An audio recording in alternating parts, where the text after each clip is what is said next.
الشيطان الرجيم بسم الله الرحمن الرحيم الحمد لله رب العالمين وأصلي وأسلم على أشرف الأنبياء والمرسلين نبينا وحبيبنا محمد وعلى آله وصحبه أجمعين أما بعد.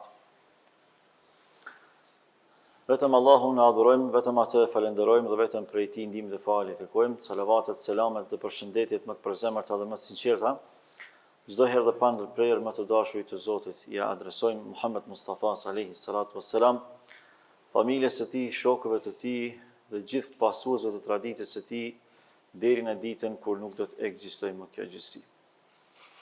Besimtarë të nderuar, jemi tek pjesa e fundit e mësimeve që nxirren nga një prej ngjarjeve më madhështore kuranore, ajo e betejës së Bedrit. Jemi munduar që t'i nxjerrim disa prej ngjarjeve më kryesore, duke qenë se betejë e Uhudit dhe ajo çfarë ka ngjarë në të përçon mesazhe të shumta në drejtim tonin, si pasues të Kuranit që jemi dhe po ashtu edhe pasues të Muhammed Mustafas alayhi salatu wassalam. Kemi thënë se edhe sahabët, ndonë se kanë qenë gjenerat e artë, ka pas rastet që kanë gabuar, mirë po çdo gabim i tyre ka qenë mësim për ne, nga se njerëzillëku i tyre ka qenë po i njëjtë sikurse ai joni. Andaj edhe gjatë rrugtimit të tyre drejt Allahut Madhreshëm kanë hasur në disa sprova dhe jo të gjithë kanë qenë të njëjtë në pranimin dhe në aplikimin e mesazheve të Allahut, sidomos në rastet më të veçanta dhe më jetike, sikurse ka qenë ngjarja e betejës së Uhudit. Kemi treguar se aty janë ndarë në disa grupe, pra pjesëmarrësit prej muslimanëve në betejën e Uhudit kanë qenë të ndarë në disa grupe si pasojë e asaj që kanë përjetuar brenda ngjarjes apo brenda betejës. Një grup në momentin që ka menduar dhe ka besuar se është vrarë pejgamberi Allahut alayhi salatu wassalam, me njëherë është dorëzu edhe ka fillu me ik nga fushbeteja, një grup tjetër është friksu nga ofanziva e fuqishme e jo muslimanëve, ndërkaq një pakicë prej tyre, konkretisht 1/3 e asaj masës së pak që kanë marrë pjesë prej sahabëve, kanë qëndruar stoikisht në betejë edhe nuk janë dorëzuar deri në momentet e fundit. Shumë prej tyre kanë rënë dëshmor, e disa prej tyre kanë qëndruar të palëkundur në fushë betejë, duke e lartësuar fjalën e Allahut Madhreshëm, duke e mbrojtur Muhammedin sallallahu alaihi wasallam dhe duke na garantuar neve si pasues të tyre, pra si gjenerat e vonshme pas tyre, që ta kemi modelin e përhershëm se si duhet të qëndrohet në rrugën e Allahut Madhreshëm stoikisht dhe të palëkundur. Prej mësimeve të radhës që nxirren nga betejë e Uhudit është edhe ajo se Allahu i Madhreshëm dëshiron nga sahabët pjesëmarrës në Uhud dhe nga ne si pasues të tyre që të mësojmë nga gabimet tona. Prandaj ka pasuar qortimi nga ana e Allahut Madhreshëm në drejtim të sahabëve pjesëmarrës në Uhud, sidomos me njëherë pasi që ka përfunduar kjo betejë. Allahu thot në Kur'an: "Ma kana li nabiyyin an yakuna lahu asra hatta yuthkhina fil ard." Nuk i përket një pejgamberi, një të dërguari, që të krijojë një lloj komoditeti pa u fuqizuar mirë mesazhi i Allahut në tokë, pa u arrit të gjitha objektivat fetare me të cilat Allahu i ka obliguar të gjithë. Pra, urdhri apo porosia ka qenë në emër të Muhammed Mustafas, por mesazhi është drejt për pasuesit e pejgamberit Allahut. Nga se nuk ka qenë pejgamberi Allahut ai i cili është zbrapsur në fushbetejë, e as që është mashtruar nga plaçka e luftës, por kanë qenë disa prej sahabëve. Kështu që porosia është në mënyrë të drejtë për sahabët e nderuar. Turiduna arada ad-dunya wallahu yuridu al-akhirah wallahu azizun hakim. Allahu thot: ju po e synoni kënaqësinë e jetës së kësaj bote, ndërkaq Allahu për ju kërkon që ta synoni ahiretin. Nga sa ajo që realisht i e vlerë dhe kuptim edhe dynjas është ahireti. Pra, mjeti i kësaj bote, me gjitha mirësitë që i ka, është në shërbimin e njerëzit, veçanti në shërbim të besimtarit Zotit, për t'i realizuar të gjitha idealet fisnike Kënaqësia e Allahut Madhërisëm, mëkëmësia në tokë, adhurimi i Zotit Madhërisëm, e kështu me radhë, e që kur robi Allahut e ka si synim kryesor, si objektiv primar, arritjen e kënaqësisë së Allahut Madhërisëm dhe daljen si fitimtar në ahiret me një llogari dhënie të lehtë dhe me shpërblime maksimale, jo vetëm të hyrjes në xhenet, por edhe të takimit me Allahun e plotfuqishëm, atëherë kësaj besimtarët e Zotit do të dinë se si ti kuptojnë të dyja, edhe botën apo jetën e kësaj bote, edhe jetën e botës përtejme, dhe si ti balancojnë mirësitë e të dy botëve. Prandaj Allahu thot: "Wallahu azizun hakim", Allahu është i plotfuqishëm dhe është i urtë absolut. Pra, derisa Zoti na urdhëron që t'i japim përparësi ahiretit në synim, ndërkaq dynjas në shfrytëzim, kjo i bie që është caktuar me urtësi të Zotit absolut të gjithësisë. Laula kitabun min Allahi sabaq lamassakum fima akhadhtum adhabun adhim, prandaj thot Allahu, po të mos kishte shkrim të mëhershëm, pra mos ishte caktimi i Allahut mëhershëm që ju të gabonit në këtë rast, pra në ngjarjen e Uhudit, atëherë juve do t'ju kaplonte një ndëshkim i dhëmshëm. Pra, në paracaktimin e Allahut është shënuar se sahabët në Uhud do të gabojnë dhe do të pësojnë të disfat që ata e kanë pësuar. Për mësimeve të radhës është ajo se përkujtimi i gjeneratave të mëparshme të sakrificës dhe të qëndrueshmërisë është prej urtësisë së një besimtari. Pra, secili prej nesh, sidomos në rastet më të vështira të jetës, kur ballafaqohemi me sprova të rënda. E një prej sprovave më të mëdha është edhe lufta. Pjesërisht e kemi provuar edhe ne, sidomos ne që jemi të gjeneratës së mesme dhe të lartë. Dhe dim shumë mirë se çfarë do të thotë sprovohesh me luftë. Por krahas luftës mund të përmenden edhe sprova të tjera të rënda, gjithsesi. Dhe ajo që neve na jep fuqi, ajo që neve nuk na lejon që të plagështohemi, është pikërisht përkujtimi i gjeneratave që kanë sakrifikuar para nesh, edhe kanë treguar qëndrueshmëri edhe stabilitet. Prandaj Allahu i ka zbrit ajetet kuranore me të cilat ja përkujton sahabëve që u plagështuan në Uhud, edhe atyre që e krijuan një lloj pesimizmi të parësyeshëm dhe të panevojshëm, duke u thënë atyre: "Wa ka'ayyin min nabiyyin qatala ma'ahu ribbiyun kathir." Sa për pejgamberëve të Allahut, pra para Muhamedit sallallahu alaihi wasallam, kanë luftuar së bashku me ta grupe të shumta prej besimtarëve. Fama wahanu lima asabahum fi sabilillah. Ata asnjëherë nuk u plagështuan nga ajo që u goditën në rrugt të Allahut. Për arsye se kur lufton në rrugt të Allahut, kur sprovohesh në rrugt të Allahut, normalisht që do të goditesh. Do të pësosh lëndime të rënda. Mirë, po kjo nuk e arsyeton në asnjë rrethon plagështinë. Nëse besimtari mund të lëndohet në trup, mirë, po kurse si nuk lejon që të lëndohet në zemër, për arsye se në zemrën e tij është imani. Ajo që realisht i jep fuqi besimtarit është besimi në Allahun e Madhërisëm. Edhe kur sprovohemi, edhe kur goditemi, edhe kur sulmohemi, edhe kur persekutohemi, ne çdo herë i referohemi vlerave të brendshme të shpirtit tonë që burojnë nga imani, nga besimi. Pra, në njërin anë kur kaplohemi nga mirësitë e Allahut, jemi falënderues, për arsye se gjitha mirësitë janë nga ana e Zotit të Madhërisëm. Në anën tjetër, kur goditemi nga fatkeqësitë eventuale, ne çfarë veprojmë? Ne tregohemi durimtar. Edhe i përkujtojmë gjeneratat e mëhershme që janë sprovuar ndoshta edhe më rënd se sa ne. Dhe kjo na jep neve freskinë shpirt, edhe na ngushëllon. Gjithashtu na përkujton atë se nuk përfundon çdo gjë me goditjen që ne mund ta marrim në moment, apo për një periudhë caktuar kohore, qoftë edhe e gjatë. Sidomos sot. Ummeti sot është duke u sprovuar shumë rënd, është duke u godit nga 4 anët e botës. Edhe kjo po bëhet për një periudhë goxha të gjatë kohore. Mirë, po a duhet më u plagështu si ummet, kurse si jo? Një prej shkaqeve që neve na ndihmon për mos më u plagështu edhe mos më u udhëzuar është pikërisht përkujtimi i atyre që kanë qenë para nesh, prej pejgamberëve, prej pasuesve të pejgamberëve, por edhe prej etërve tonë që nuk janë ndërzuar kurrë përballë fortunave të ndryshme historike, agresore e armiqësore. Dhe pas Allahut Madhërisëm, fal tyre ne jemi sot lirë, edhe falë tyre ne thrasim ndjeshëm për në rrugën e Zotit.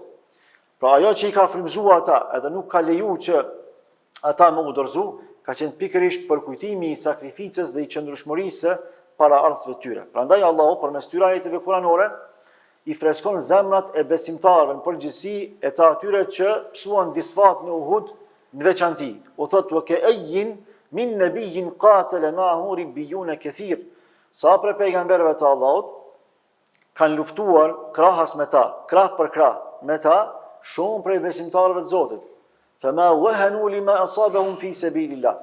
Mirë po ata kur nuk janë plagështu për shkak të asaj që kanë pësuar në rrugën e Allahut të plotfuqishëm. Wa ma da'ufu wa mastakanu wallahu yuhibbu as-sabirin. E as nuk janë plagështu, e as nuk janë përul para armiqve tyre. E Allahu i do durimtarët. Pra fal durimit që ata kanë tregu, e kanë arrit epitetin e durimtarëve tek Allahu i Madhërisëm. Ne mund të quhemi durimtar në raportet tona ndërnjerëzore. Mi për realisht durimtarët e vërtet janë ata që cilësohen si till nga ana e Zotit Madhërisëm. Prandaj Allahu kur e cilëson dikë për durimtar, ai më të vërtetë është durimtar.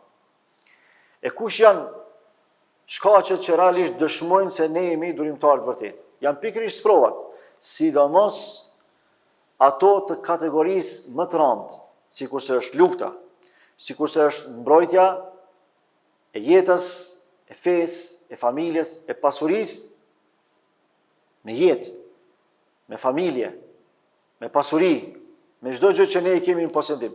Këtë kanë bërë shumë sahabë, jo vetëm një herë, por shumë herë. Historia e Islamit është e stërmbushur me sakrifica dhe me qëndrueshmëri të pashembullta nga ana e sahabëve. Saqë ndonjëherë kur i përkujtojmë ato na duken sikur se kanë qenë jashtëtoksor. Na duken diçka imagjinare. Realisht ajo ka qenë diçka reale. Mirë po ajo që ju ka dhënë kuptim këtyre sakrificave, edhe begati ka qenë fuqia e imanit tyre, fuqia e besimit tyre. Pra edhe kur janë godit rënd, ata e kanë mbushlu veten, e kanë fresku shpirtin me përkujtimin e gjeneratave të mëhershme të pejgamberëve të ndryshëm dhe të pasuesve të tyre. Pastaj vazhdon ajeti e thot: "Wa ma kana qawluhum illa an qalu rabbana ighfir lana dhunubana wa israfana fi amrina wa thabbit aqdamana wansurna 'ala al-qawmi al-kafirin." Dhe ata nuk kanë thonë asnjë fjalë pas asaj që e kanë përjetuar për goditjes rënd. Pra, kanë përjetuar luftra të rënda, kanë përjetuar edhe sakrifica të panumërta. Shumë prej tyre kanë rënë dëshmor për në rrugën e Allahut. Mirë po kur nuk kanë thonë diçka me cilën Zoti nuk është i kënaqur. Çka kanë thonë? Rabbana ighfir lana dhunubana wa israfana. O Allah, na i fal mëkatet tona dhe lëshimet tona. Pra çdo herë janë qasur Allahut përmes dobësisë së tyre. Pra jo përmes krenarisë së tyre, jo përmes Zoti na ruajt me ndihmësisë së tyre. Duke menduar se këta janë shkaku i fitoreve. Absolutisht jo. Nga se çdo herë suksesin ja kanë atribu fuqisë Allahut më fuqishëm. Po të mos ishte Allahu, nuk do të ishim as ne. Po të mos ishte ndihma e Allahut, nuk do të fitonin muslimanët. Po të mos ishte përkthelja, mëshira dhe dashuria e Allahut, nuk do të faleshin besimtarët. Prandaj Allahu çfarë u ka thënë në ajetin që i kemi trajtuar më herët? "Wa laqad afa Allahu ankum." Allahu vetëm se ju ka fal juve për shkak të pastërtisë së imanit që e kanë pasur në zemër. Ndonë se janë mashtruar për një moment nga plashka e luftës së Uhudit, mirë po kjo nuk ka bërë që ata me humbat tërësinë e pastërtisë që e kanë pas në zemrat e tyre për imanit të kulluar. O thabit aqdamana, dhe kanë kërkuar qëndrueshmëri, përforcim, nga se çdo herë robi ka nevojë për përforcim nga ana e Allahut. Madje edhe sikur të jetë më i fuqishëm në botë. Madje sipas argumenteve kuranore dhe pejgamberike, sa më i fuqishëm që të jetë besimtari, aq më tepër duhet të referohet Allahut, me kërkim falje, me mirënjohje, me falënderim, edhe me kërkim përforcimi. Qose analizojmë figurat pejgamberike në Kur'an, vrejmë se sa më të fuqishëm që janë bë, aq më modest janë treguar me Zotin e Madhërisëm. Dhe ky realisht ka qenë cilësi i suksesit tyre. Edhe ne kësaj duhet jemi. Pra, kur Allahu na begaton me ndonjë sukses, me ndonjë fitore, me ndonjë ngadhnim, ne duhet t'i referohemi Allahut me falënderim, me mirënjohje edhe me kërkim përforcimi. O Allah, na i forco kam këtë rrugë. Nuk kemi garantë se nesër mund të jemi të njëjtit siç jemi sot. Nuk e dim se çfarë na servon e ardhmja. nuk e dim se çfarë mënyra tjera lindin dhe na sulmojnë të tjerat. Për arsye se armiqtë e Islamit janë të shumtë dhe janë të fuqishëm. Ata çdo ditë e çdo natë thurin kurthe se si me i poshtru, si me i sulmu edhe me i shkatru musliman. E na nuk e dim se sa jemi të fuqishëm u ballafaqu me ta në të ardhmen. Prandaj kur i referohemi Allahut Madhërisëm çdo herë me falënderim, me mirënjohje dhe me kërkim përforcimi, atëherë kjo është një prej shkaqeve që garanton sukses të vazhdueshëm. Pastaj Allahu vazhdon e thotë: "Wansurna lil qawmil kafirin", edhe janë lut këta, pra kjo kategori e pejgamberëve dhe besimtarëve të mëhershëm që kanë sakrifikuar shumë, përpos që kanë kërkuar falje për gjunahet e tyre, për lëshimet e tyre, përpos që kanë kërkuar përforcim në rrugën e Allahut Madhërisëm, pra me ndihmën e Zotit, gjithashtu kanë kërkuar që Allahu me u ndihmu kundër armiqve të Allahut. Nga se ne nuk e dim kur mund fitojmë e kur mund të humbasim. Atë e di vetëm Zoti i plotfuqishëm. Fa atahumullahu thawaba ad-dunya. Allahu këtyre burrave u ka pranuar lutjen. U ka dhënë atyre shpërblimin në dynja, e ky shpërblim ka qenë ndihma, fitoria, edhe pasurimi përmes plaçkës së luftës. Wa husna thawabil akhirah. Edhe shpërblimin e mirë të ahiretit, që është xheneti. Wallahu yuhibbul muhsinin, e Allahu i do bamirësit. Pra Allahu i ka quajtur si bamirësa ata që kanë luftu krah për krah me pejgamberet e Allahut, kanë qëndruar stoikisht, kanë qenë falënderues ndaj Zotit Madhërisëm, kanë qenë falje kërkues, edhe kërkues të përforcimit të vazhdueshëm për në rrugën e Zotit, edhe kërkues të ndihmës përfitore sipas asaj që garanton Zoti. Jo sipas asaj që mendojmë ne, por sipas asaj që Allahu kërkon për nesh. Për mësimeve të radhës që na mëson ngjarja e Uhudit është ajo se ne duhet të lidhemi me kauz, rrjedhimisht me fe, me Kur'an dhe me sunnet, nuk duhet të lidhemi me individ. Një prej mësimeve më të drejtë për drejta që përçon betejë e Uhudit tek secili besimtar, duke filluar nga gjenerata e artë e sahabëve, përjetues të ngjarje dhe të atyre që nuk i kanë përjetuar, por që kanë ardhur pas tyre. Se besimtarët e Allahut duhet zemrat e tyre t'i lidhin me mesazhin e Allahut. Çdo gjë që vdes një ditë nuk e meriton lidhjen sikurse e meriton Allahu i Madhërisëm që është i pavdekshëm. Prandaj kur djalli i mallkuar në betejën e Uhudit bërtiti me të madhe dhe tha se e kanë vrarë Muhamedin. Pra në momentin kur Ibn Qamije e ka godit në kokë Resulullahin edhe e ka përgjak, alayhi salatu wassalam, edhe pe goditjes është vrarë shumë, është lëndu tepër. E djalli e ka shfrytzuar këtë moment edhe ka bërtit me të madhe, është vrarë Muhamedi.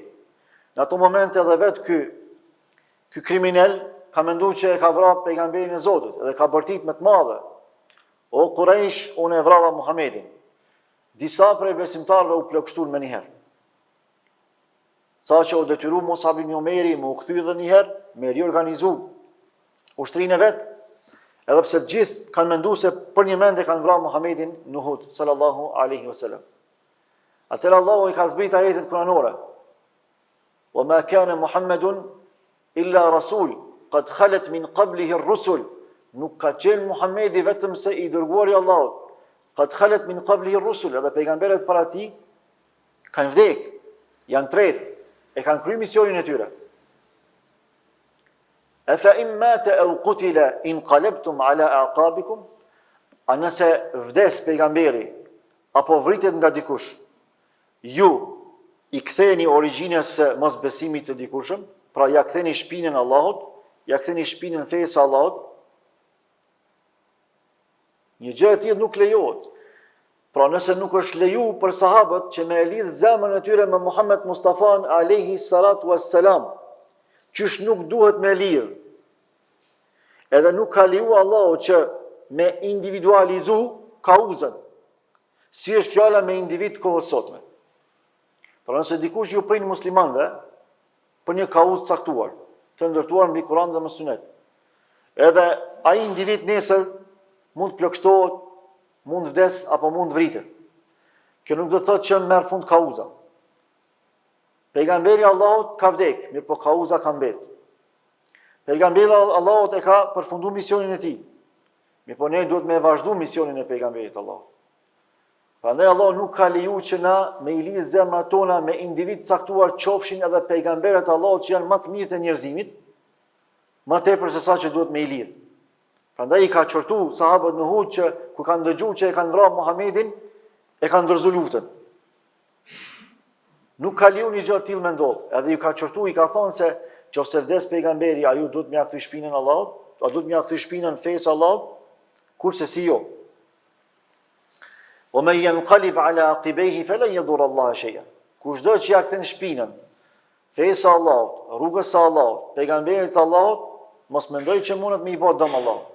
As fesë Allahut, as pejgamberit Allahut, alayhis salam. Faktikisht ai i bën dëm vetvetes. Prandaj thotë wa sayajzillahu ash-shakirin, e Allahu do t'i shpërblej falënderuesit.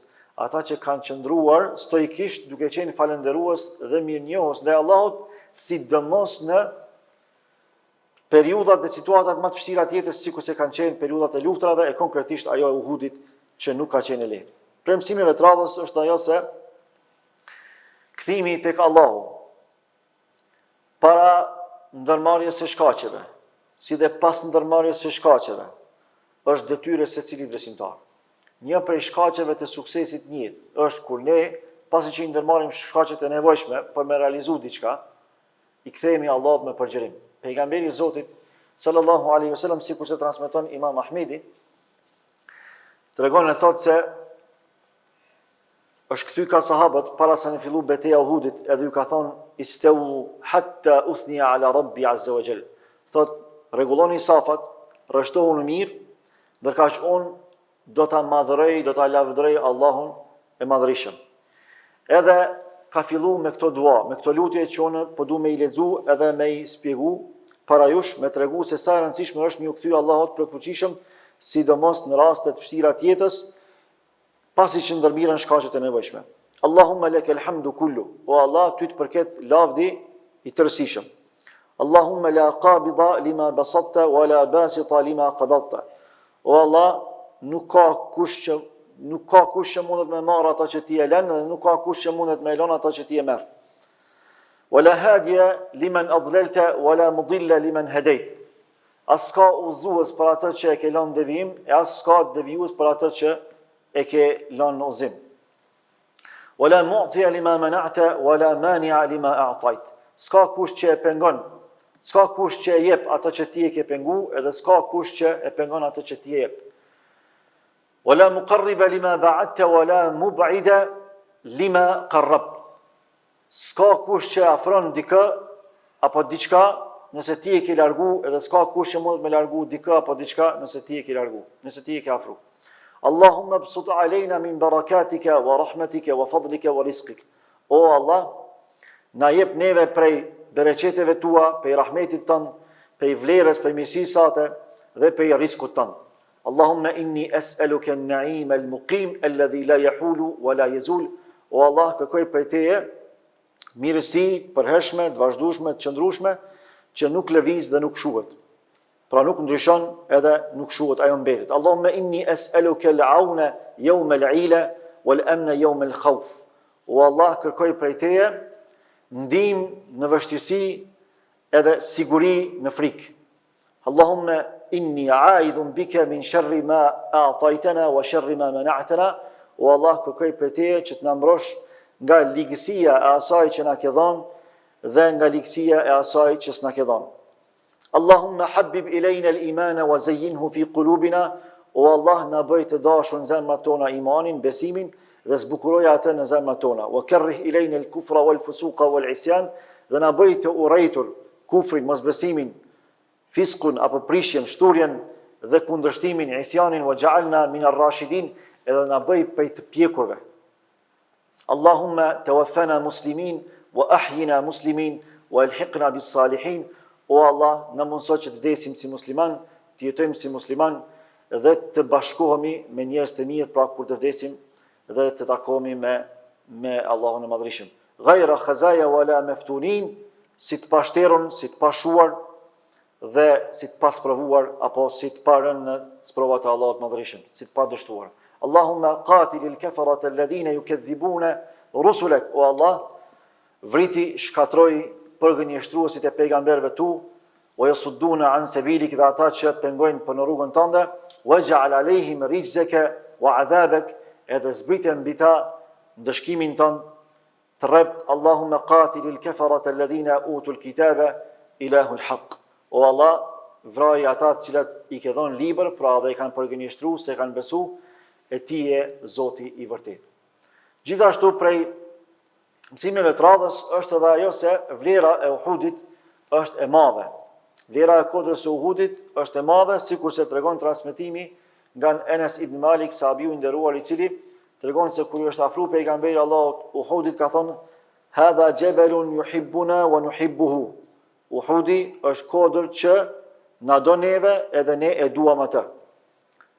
Kodra Uhudit, kur ka ecë pejgamberi Allahut njerë për herësh, së bashku me Ebu Bekrin dhe Omerin, kur ka ecë mbi kodrën e Uhudit, ajo është dridh nga respekti për Rasulullahin sallallahu alaihi wasallam.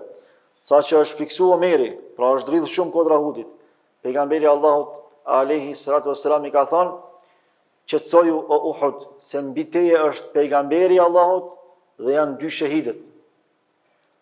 Pra ka qenë Ebu Bekri dhe Omeri radiallahu anhu.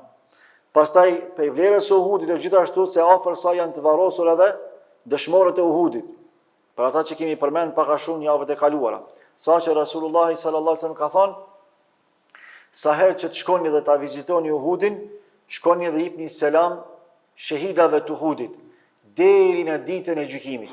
Pra aq sa të ekzistojë jeta në këtë botë, edhe aq sa të kenë mundësi muslimanët me shku me i vizitua ato vende, nëse u jepet mundësia me shku në Uhud, është prej sunetit me shku me i dhonë selam shahidave të Uhudit, për arsye se pas Allahut Madhërisht fal tyre ne jemi sot musliman.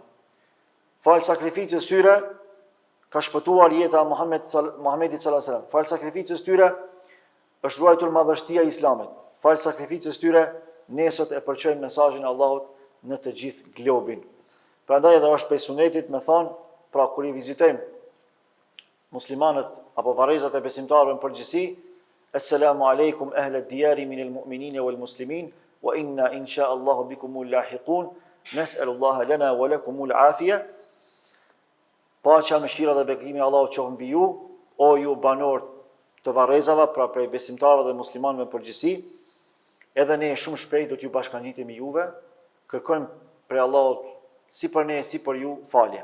Por kjo është sunetin me thonë kur ne i vizitojmë varrezat, e sidomos kur i vizitojmë dëshmorët e Uhudit. Ka edhe shumë mësime tjera që vlen mund nxjerr nga kjo ngjarje, mirë po unë do të mjaftohem me kaq për të kërkuar nga Zoti i Madhërisht që gjitha këto mësime që po i nxjerrim nga kjo ngjarje madhështore, por edhe ngjarje tjera kuranore, që përpos që i kuptojmë, i dëgjojmë dhe i lexojmë, t'i aplikojmë ato në jetë, nga se jo rastisht Allahu ka lejuar që këto me u transmetu tek ne, po për me mësu, në mënyrë që mos me ranë gabimet e të parëve tanë, por edhe me ditë se si me i menaxhu situatat kur ne gabojmë, e para se gjithash me mësu në mënyrë që Allahu me qenë i kënaqur ndaj nesh dhe me qenë prej pasuesve të Muhammed Mustafas sallallahu alaihi wasallam, si në paqe po ashtu në luftë, si në mirësi po ashtu në fatkeqësi, si në smundje po ashtu në shëndet.